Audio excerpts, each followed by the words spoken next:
Hello everyone and welcome back to my show let's talk. तो आज जो मेरे गेस्ट हैं उनको किसी इंट्रोडक्शन की ज़रूरत नहीं है। वो ऑथर भी है, राइटर भी है, वो रैपर भी है, वो स्टूडेंट भी है, एक एरोनॉटिक इंजीनियर भी है और सोशल इन्फ्लुएंसर भी है। तो मेरे कहने से बजाय let's welcome him Sahaj Sabarwal. Thank you so much. Hi Sahaj. Hello, कैसे हो? All good. सहज, इतनी छोटी सी उम्र और social media influencer, rapping, writing books, ये हाउ यू इंस्पायर्ड, मतलब कैसे आप इस चीज़ में आ गए? मतलब इसके लिए मेरा मेन चीज़ है डेडिकेशन होना चाहिए।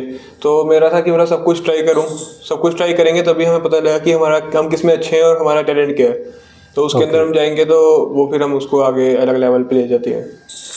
सो कभी कोई ऐसा मोमेंट तो लगा होगा ना जब आप कुछ कर रहे होगे, आपको लगा होगा कि नहीं this is the right moment, मतलब कभी होता है ना कि हमें स्ट्राइक कर जाता है, नहीं यार ये मैं कर सकता हूँ आगे। तो वो कब था, वो टाइम कब आपकी लाइफ में आया था? मतलब कुछ करने के लिए मतलब कोई टाइम नहीं होता, परफेक्ट टाइम कुछ भी नहीं होता। मतलब जब मन करे तब। जैसे मेरा जब राइटिंग का था तो कभी भी मेरा जब मन करता था मैं तब लिखता था। ऐसा नहीं है कि मतलब मेरे को आज लिखना है या फिर जब तक मतलब वाइब नहीं है तब तक मैं नहीं करता था। जब मेरा लिखने का मन करता था मैं लिखता था, जब मेरा मन करता था पढ़ने का तो मैं पढ़ता था। तो जब मेरा मतलब मन भी बनाना पड़ता है अगर हमें कुछ करना है। तो जैसे पढ़ाई है, पढ़ाई किसी के मतलब मोस्टली लोगों का करने का मन ही नहीं करता। तो जब हम सोचें कि मतलब इसके साथ हमें आगे बेनिफिट हो सकता है, हम इसे कुछ सीख सकते हैं, हमें अपने आप खुद मोटिवेट करना पड़ता है। राइट। तो ये भी हमारे ऊपर डिपेंड करता है हम अपने ऊपर मोटिवेट करें या डिमोटिवेट करें। एक साइड होती है जो आपको बोलेगा कि मतलब आप रहने दो, पढ़ने से वही होगा, आंखें स्ट्रेस बढ़ेगा, दिमाग खराब होगा। इस दूसरा दिमाग बोलता है कि हाँ पढ़ेंगे तभी जाके कुछ होगा, आगे जाके नॉलेज आएगी, कुछ मतलब बंदे का एक लेवल बनेगा। तो दोनों साइड है, तो हमें खुद सिलेक्ट करना पड़ता है हमें कहाँ पे जाना है, कहाँ जाना है। बिल्कुल राइट। सो जब आप बुक लिखते थे या जब आपने रैप के लिरिक्स लिखे तो उस समय क्या सोच के लिखते थे या क्या इंस्पिरेशंस होती थी उस टाइम कि, क्योंकि आपका रैप बहुत फेमस हुआ था, तो एक तो हम ज़रूर वो सुनेंगे भी आपसे, और बट जब आप वो लिख रहे थे तो क्या सोच रहे थे उस टाइम? मतलब जब लिख रहा था तो इसके लिए तो बहुत ही पुरानी एक बहुत खतरनाक सी कहानी है इसके पीछे। अच्छा। तो किसी मैंने रैप करना स्टार्ट किया, लेकिन वो अभी तक मैंने डिस्क्लोज किसी को नहीं किया और वो कर भी नहीं सकते, मतलब वो एक ऐसे ही पर्सनल है कुछ। तो बाकी मैंने रैपिंग करना मतलब उस इंसिडेंट के बाद मैंने जो है रैप करना मैं सीख गया। तो वो जो रैप है मतलब मैंने लिखा था जो रेप उसको रोकने के लिए। तो उस टाइम मतलब रेप रहे थे। तो मैंने सोचा था कि मतलब मैं अगर कुछ एक मतलब कोई अगर बंदा बुक के अंदर कुछ पढ़े ना, पढ़ने का मन नहीं करता उसको, एक फनी और सर में फनी नहीं, मतलब जैसे हम बोल सकते हैं उसको एक वाइब जिससे आए ना, मतलब एक सॉन्ग वगैरह पीछे बीट्स वगैरह लगा दी। जैसे एक पोइट्री होती है, कुछ लोग पोइट्री पढ़ने का मन नहीं करता उनका, तो पोइट्री को भी अगर हम पीछे बीट्स वगैरह लगाए ना तो उससे एक रैप टाइप का बन जाता है। राइट। और रैप को अगर हम सुनेंगे तो मतलब अच्छा लगता है, और सुनते सुनते ही हमें कभी भी याद भी हो जाता है, और कभी हम सोचते भी हैं कि इसमें क्या क्या वर्ड्स हैं, क्या वर्डिंग है, तो हम इसके बारे में थोड़ा नॉलेज भी हमें हो जाती है।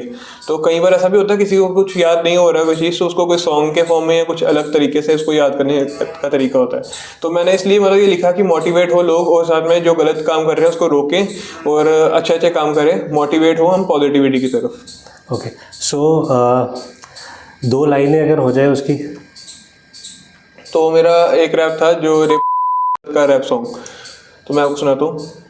भला बार बार बन गया है कारोबार, पता नहीं कब कौन शिकायत, डर सबके सब क्या करेगी सरकार, खुद बनो ना जिम्मेदार। भाई Sahaj Sabarwal, thank you. Oh great great great. So अभी तो इतनी एक्नॉलेजमेंट्स हो गई, now you are representing state also, international level पे भी आप करते हो। तो ये चीज़ें how it is impacting your personal life और करियर को कैसे इम्पैक्ट कर रही है? मतलब पैशन अलग जगह और प्रोफेशन अलग जगह। मतलब जैसे ये भी होता है कि कई बार हम पैशन को ही प्रोफेशन बनाने लग जाते हैं। तो जैसे मैं नेशनल लेवल पे, इंटरनेशनल लेवल पे जब हमें जाना होता है तो हमें काफ़ी चीज़ें सीखनी भी पड़ती हैं। मतलब कैसे हमें बड़े बड़े लोगों के साथ उठना बैठना, कैसे एटिकेट्स क्या होते हैं, क्या क्या उनसे सीखने को मिलता है, कि कैसे उनके सामने हमें अपने आप को रिप्रेजेंट करना होता है। क्योंकि एक छोटे सी स्टेट या सिटी से उठ के तो एक मतलब एक वर्ल्ड लेवल पे जाना तो बहुत बड़ी बात होती है। उतना ही ज़्यादा डर भी होता है उतनी ज़्यादा एक्साइटमेंट होती है, Right. कॉन्फिडेंस भी होता है, ओवर कॉन्फिडेंस भी हो जाता है कभी कभी, और कभी कभी मतलब बिल्कुल कॉन्फिडेंस खत्म भी हो जाता है। तो ये सब चीज़ों के साथ डील करना हमें आना चाहिए कि कैसे हम मतलब अपने आप को स्टेबल रखें इतनी खतरनाक सिचुएशन में। जैसे फॉर एग्जांपल आपके सामने प्राइम मिनिस्टर बैठे हैं, तो वो सिचुएशन भी मतलब काफ़ी डिफिकल्ट हो जाती है, साथ में एक्साइटमेंट भी उतनी ज़्यादा होती है, मतलब हर टाइम मतलब आपका जो हार्ट है मतलब बहुत तेज़ बीट करने लगेगा, क्योंकि अगर आपके सामने प्राइम मिनिस्टर बैठे हैं, प्रेसिडेंट बैठे हैं, इतने बड़े बड़े मिनिस्टर्स बैठे हैं, तो क्योंकि आप तो एक मतलब आपने जस्ट फर्स्ट टाइम अगर आप देखो तो वो तो और भी ज़्यादा एक्साइटमेंट रहती है। तो अभी जैसे आपने प्राइम मिनिस्टर का नाम बोला, तो मैं वो ज़रूर पूछूंगा कि आपका कैसा एक्सपीरियंस रहा था जब यू मेट हिम और आपके बिल्कुल सामने, और we saw your pictures also कि जब वो आपको वेव भी कर रहे थे। मतलब ये तो जैसे फर्स्ट टाइम मैं मिला था, नेशनल क्रिएटर्स अवार्ड हुआ था, इसमें जम्मू कश्मीर से मेरे को उन्होंने बुलाया था। तो उसके अंदर मतलब वो फर्स्ट टाइम मेरा एक्सपीरियंस था जिसके अंदर मैंने प्राइम मिनिस्टर को मैंने आज तक कभी भी मतलब लाइव नहीं देखा। तो लाइव वहाँ पे मैंने देखा, और लाइव इतनी पास से देखा कि मतलब जैसे इतना ही डिस्टेंस था, मतलब जैसे आप मेरे से इतना दूर बैठे हो ना, इतना नहीं मतलब इससे थोड़ा ज़्यादा डिस्टेंस था, मतलब यहाँ से लेके वहाँ तक। राइट। तो जब वो शो हमारा एंड हुआ तो उसमें सारे टॉप क्रिएटर्स आए थे ऑल ओवर इंडिया से। Right. तो सारे जो रिप्रेजेंट कर रहे हैं, अच्छा काम कर रहे हैं, तो उन्हीं को वहाँ पे इनवाइट किया गया था। तो उसी के साथ साथ जैसे वहाँ पे मतलब एक्सपीरियंस फर्स्ट टाइम मिला। सेकंड टाइम जो था नेशनल यूथ फेस्टिवल हुआ था जनवरी में, तो वहाँ पे क्या हुआ कि वहाँ पे मेरे प्राइम मिनिस्टर से मतलब इतना सा डिस्टेंस था बस हमारा, तो मैंने उनके साथ सेल्फी ली। हाँ। तो वो काफ़ी ज़्यादा क्लियर भी आई है, और साथ में मतलब सामने सामने बिल्कुल इतना ही डिस्टेंस है, इससे भी कम था। तो वो काफ़ी डिफिकल्ट रहता है क्योंकि एसपीजी वगैरह की काफ़ी सिक्योरिटी होती है, और जब इतने सारे मतलब लोग वहाँ बैठे हैं और उसमें से एक दो बंदे ही होते हैं जो मतलब फ़ोटो ले पाते हैं, क्योंकि उनकी सिक्योरिटी इतनी टाइट होती है कि बंदा आगे नहीं जा सकता। तो वो कैसे जाना है, क्या करना है, वो आपके दिमाग के ऊपर सब कुछ माइंड सेट पे। क्योंकि आप बोलोगे कि आप एक बार अटेंड कर लिया, क्योंकि सारे लोग वहाँ बड़े बैठे थे, आप ये नहीं बोल सकते मैं बड़ा या वो छोटा, सब लोग एक बराबर थे वहाँ पे, क्योंकि अलग ही लेवल था सबका। मैं अगर राइटिंग और इन्फ्लुएंसिंग के लिए हूँ तो वहाँ पे लोग स्पोर्ट्स के लिए भी है, पॉलिटिक्स के लिए भी है, काफ़ी लोग आए हुए थे, बड़े बड़े स्टेट को अपने रिप्रेजेंट जो कर रहे थे। तो इसी के साथ मतलब जैसे हमें कैसे आगे बैठना है, हमें कैसे क्या करना है, किसी से बात करनी है, कैसे क्या करना है, अपने आप को कैसे एक्सप्लेन करना है कि आप कौन हो, तो ऐसे तो मतलब आपको अलो ही नहीं करेगा कोई कि आप वहाँ पे उनसे मिल सको। तो वो काफ़ी डिफिकल्ट रहता है, तो वो सब सीखना आना चाहिए, खुद ही आपके दिमाग में माइंड सेट पे आना चाहिए। बिल्कुल। सो आपने इतने सारे प्लेटफॉर्म्स अभी तक अटेंड किए, तो कौन सा प्लेटफॉर्म जो था जो आज भी आपके लिए एक बहुत ही यादगार है, और बहुत सारे सेलिब्रिटी से भी आप मिले होंगे, तो क्या एक्सपीरियंस रहा उनसे मिलने का? मतलब जैसे मैं काफ़ी सारे फेमस सेलिब्रिटी से मिला हूँ, जैसे कि टिगर इंसान, उसके बाद टेक्निकल गुरुजी, उसके बाद फिर मतलब जितने भी कुछ पॉलिटिशियंस के साथ मिला हूँ। जैसे हमारे जम्मू कश्मीर की बात की जाए तो LG गवर्नर साहब से भी मिला हूँ, चीफ मिनिस्टर उमर जी से मिला हूँ। उसके मतलब काफ़ी सारे जैसे बात करोगे जया किशोरी, उनसे मिला हूँ, मतलब फ़ोटोग्राफ्स वगैरह भी लिए। तो मतलब काफ़ी अच्छा एक्सपीरियंस रहता है कि आप वैसे टेक्निकल गुरुजी की बात करता हूँ तो पहले मैं उनको यूट्यूब पे देखता था बचपन में कि उनकी वीडियोस वगैरह आती, सबसे पहले मैं देखता था, सब्सक्राइब करता था, वो सब लाइक्स वगैरह। तो अब जब आपको मौका मिलता है कि आप एक सेल्फी ले पा रहे हो उनके साथ या वीडियो बना पा रहे हो, मैंने वीडियो बनाई है उनके साथ, मतलब बोलते हुए कि मतलब चलिए शुरू करते हैं करके, तो वो भी काफ़ी वायरल गई थी वीडियो। तो मतलब काफ़ी अच्छा एक्सपीरियंस है। जैसे बचपन में आप टीवी पे देख रहे हो, फ़ोन पे देख रहे हो, तो आपके बिल्कुल साथ में इतना सा डिस्टेंस है, तो वो करना भी बहुत मुश्किल है, आम इंसान वहाँ तक नहीं पहुँच पाता है, मेहनत करनी पड़ती है बहुत ज़्यादा, क्योंकि दिन रात एक करना पड़ता है, तब जाके आप ऐसे कर पाते हो। तो अभी हम आपके दूसरी साइड आते हैं, you are an aeronautic engineer also, तो कैसे मैनेज कर रहे हो और आगे क्या सोचा है?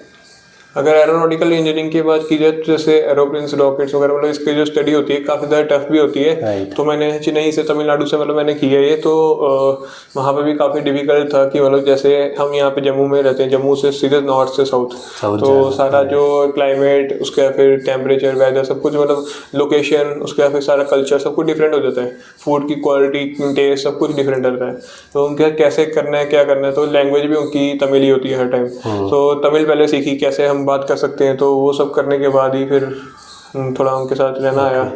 तो एरोनॉटिकल इंजीनियरिंग की बात की जाए तो इसके अंदर अभी के टाइम पे तो इसका काफ़ी अभी स्कोप जो है लोग कर रहे हैं, लेकिन जो इसकी जॉब्स वगैरह वो काफ़ी कम है। जॉब वैसे सब में ही कम है, लेकिन एरोनॉटिकल में अभी रिसर्च अभी चल रही है, आने वाले टाइम पे डेफिनेटली आएगी इसमें। ग्रेट। सो रैपर, इन्फ्लुएंसर, ऑथर, तो अब आगे क्या होने वाला है? कोई नया प्रोजेक्ट या कोई नई बुक? नए प्रोजेक्ट के बारे में तो आगे जाके पता लगेगा, क्योंकि पहले लीक नहीं कर सकते हैं। तो Right. बस बाकी साथ में काम चल रहा है। कभी मैं पहले भी मेहनत कर रहा था, अभी मेहनत कर रहा हूँ। Great. लेकिन जो लोग हैं उनको बाद में पता चलता है। लोगों को तो पता चलता है कि जब बंदे को कोई एक्नॉलेजमेंट मिलती है, कब न्यूज़ पेपर पे आता है या फिर न्यूज़ इंटरव्यू वगैरह होता है, तब लोग पहचानते हैं कि हाँ अच्छा काम किया था। क्योंकि पहले आपके साथ भी बैठे होंगे ना, आपको कोई भाव नहीं देगा। जब प्राइम मिनिस्टर बुला लेंगे, अगले दिन न्यूज़ पेपर पे आ जाएगा, तब जाके लोग बोलेंगे कि हाँ कुछ ना कुछ किया है, आपके बेटे ने कुछ किया है। तो ऐसे लोग नहीं मानते हैं, क्योंकि मेहनत तो मैं तब भी कर रहा था, मेहनत मैं आज भी कर रहा हूँ, लोगों को लेट पता चलता है। तो आखिर में सहज क्या मैसेज आप दोगे यूथ को, क्योंकि आज की डेट में everyone wants to be influencer और उन चीज़ों में कई बार वो कुछ गड़बड़ भी कर देते हैं, तो क्या मैसेज दोगे आप इन सबको? मैं मैसेज ये देना चाहूँगा, सबसे पहले तो मैं एक रियलिटी बताता हूँ। जैसे कि अगर सोशल मीडिया की बात की जाए तो एक रियलिटी ये है कि हमने ऐसे स्ट्रगल करके लिए एक फॉलोअर के लिए, मतलब वो कैसे हमें कंटेंट बनाना है, क्या करना है, तो वो हमें उससे एक्सपीरियंस मिलता है, हमारा करैक्टर बनता है, सब कुछ होता है, हमें एक्सपीरियंस मिलता है। कई बार व्यू नहीं आते, कई बार व्यू आते हैं, तो मतलब थोड़ा हमें उससे भी डील करना आता है। क्योंकि अगर उनको ये चाहिए कि मतलब एक वीडियो डालें तो व्यू आने, अगर नहीं आए तो फिर उनके दिमाग में नेगेटिव चीज़ें आती हैं। तो यही कह रहा हूँ, मतलब जैसे पॉजिटिव के साथ नेगेटिव चीज़ों के साथ भी डील करना हमें आना चाहिए। क्योंकि हर टाइम अच्छा नहीं होता, हर दिन एक जैसा नहीं होता। बिल्कुल। तो जो मतलब दिन अगर नेगेटिव भी हो, उसके साथ भी हमें अच्छा रहना आना चाहिए, हमें उसके साथ मैनेज करना आना चाहिए, वो चीज़ है। बिल्कुल सही बोला आपने कि हर दिन एक जैसा नहीं होता। तो फ्रेंड्स, ये है सहज सब्रवाल। बहुत अच्छा लगा सहज आज आपसे बात करके। Thanks for coming to my show. Thank you so much.